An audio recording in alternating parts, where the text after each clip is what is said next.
అందరికీ నమస్కారం. అయ్యా నమస్కారం. ఈ నెల 22వ తారీఖున చెప్పు వైఎస్ఆర్ కాంగ్రెస్ పార్టీ నన్ను సస్పెండ్ చేసినట్టు పెద్ద సమస్య వచ్చి పడింది. విడుదలైనటువంటి ఆ ప్రకటనకు ప్రతిస్పందిస్తూ అయన్నొద్దు పాయింట్కి రా. నా అభిప్రాయం తెలియజేయాల్సినటువంటి అవసరం ఉంది కనుక వెంకటరమణ ఇలా చెప్పుకుంటూ పోతే ఎప్పటికవుతాయా? ఈ వీడియో ద్వారా ప్రజలందరికీ కూడా తెలియజేస్తుంది. అబ్బా చెప్పుండ్రా అంటే చెప్తారు గింత పొడు. ముందుగా జగన్మోహన్ రెడ్డి గారు మీరు టాపిక్ వస్తే ఇంటర్వ్యూ వద్దు. నాకు ఈ స్థాయిని, ఈ గౌరవాన్ని, ఈ హోదాని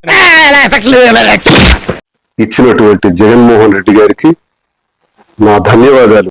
వినటానికి విల్లింగ్ గా ఉంటే శ్రీకృష్ణుడు భగవద్గీతలో అర్జునుడికి ఇంత చెప్పాడు. మరి ఈ రోజు పార్టీ కోసం చాలా కష్టపడి పనిచేశాను.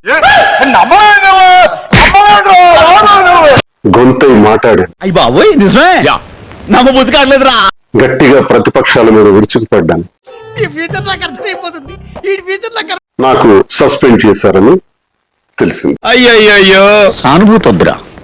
నా హృదయంలో జగన్మోహన్ రెడ్డి గారు ఇప్పుడు కూడా చిరస్మరణీయం.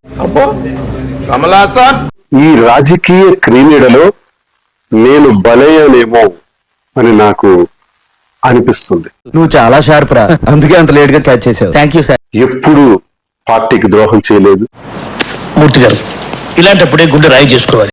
అవినీతి చేయలేదు, మాకు నమ్మకం లేదు ద్వారా ఏమనుకో, లంచాలు తీసుకోలేదు, నమ్ముతారా అన్నా? నమ్ముతారా అన్నా? అధికార దుర్వినియోగం చేయలేదు, భూ కబ్జాలు చేయలేదు. పార్టీ కోసం మాత్రమే అహర్నిశలు పనిచేశారు. నోరు తెరిస్తే అబద్ధాలు ఆడితే నాకు అస్సలు నచ్చదేమనుకుంటారు. గురజాడ అప్పారావు గారు ఓ మాట చెప్పారు. టంగుటూరి వీరేశం భక్తానందం గురించి మాట్లాడమనండి ఆయన. విజయం కోసం విసుగును వీడి విరామ మెరుగక పని చెయ్యండోయ్. సూపర్, అసలు సూపర్. కష్టపడి పని చేస్తాను. అవునా నిజమా అనేటట్టుంది తెలుసా. నా ప్రజల కోసం, నాకు నమ్ముకున్న గ్రామాల కోసం. ఒక వర్గానికి మీరు ఇన్స్పిరేషన్ అంతే. గ్రామాన మళ్ళీ తిరుగుతాను. వద్దు నా కోసం, ఐఎమ్ హంబుల్ రిక్వెస్ట్. ప్రతి ఇంటికి ఈ దువ్వాడ శ్రీనివాస్ వస్తాడు. ప్రజలతో నేరుగా సంబంధాలు ఉన్నటువంటి నేను ఏ ఒక్కరిని విడిచిపెట్టేది లేదని ఇంతవరకు అవకాశాన్ని ఇచ్చినటువంటి వైఎస్ఆర్ కాంగ్రెస్ పార్టీ అధినేత జగన్మోహన్ రెడ్డి గారికి నా హృదయపూర్వక నమస్కారాలు. సూర్యుడి సెలవని అలసిపోయేనా?